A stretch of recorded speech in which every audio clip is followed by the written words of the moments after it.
সুপ্রিয় দর্শক, আসসালামু আলাইকুম। দীর্ঘদিন পর কৃষকের গল্প কথা নামে আরেকটি নতুন এপিসোড নিয়ে আপনাদের সামনে হাজির হলাম। আসসালামু আলাইকুম ভাই, ভালো আছেন? ভালো, আপনি ভালো আছো? আলহামদুলিল্লাহ ভালো আছে। আপনি একটু আবার দর্শকের উদ্দেশ্যে আপনার নামটা একটু বলবেন? আমার নাম আবুল হাসেম।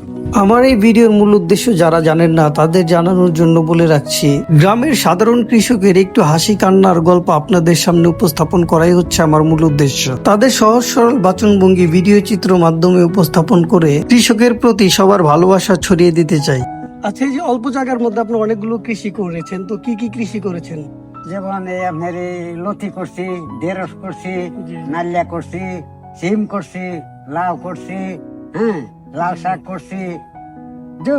কৃষককে ভালোবাসি, কৃষিকে বাঁচিয়ে রাখি। তাদের এই অক্লান্ত পরিশ্রমের কারণেই কিন্তু সুস্বাদু শাকসবজি আমরা টেবিলে বসে মজা করে খেতে পারি। তো উনি ওনার সবজি বাগানে কাজ করছিলেন, উনি অনেক ব্যস্ত মানুষ, তার মধ্যে ওনার কাছে আমরা কিছু প্রশ্ন রেখেছিলাম, চলুন দেখি কি উত্তর দেন তিনি। আচ্ছা ভাই, টানা তো বৃষ্টি গেল, এখন এর জন্য কি অবস্থা? ফসল কি ঠিক মতো পেয়েছেন? না হাসি না যে বৃষ্টির লাগিয়া এই ফসল বাঁচতে আছে না, মানে তোর ভাই বৃষ্টি এটা বাইরে রাখছে, মানে আদৌ চিল্লা আছে আছি সামান্য মাত্র।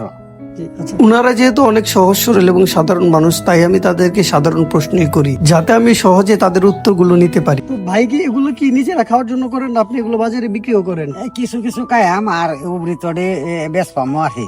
ও, আর যদি ভালো ফলন হইতো তাহলে আরো ভালো, আরো বেশি ব্যস্ত করতে পারতেন। আরো বেশি ব্যস্ত পারলাম। এখন তো মেঘে কায়া লাইছে। তো এই যে যেরকমই করতেছেন আপনি, তো আল্লাহর কাছে তো শুকরিয়া আছে। হ্যাঁ, শুকরিয়া আছে যাই আল্লাহ দিছে। দেখলেন তো কি সুন্দর উত্তর দিলেন। ফলন যাই হোক, তারপরেও আল্লাহর কাছে সন্তুষ্ট আছে, এটাই প্রকৃত মানুষের বক্তব্য।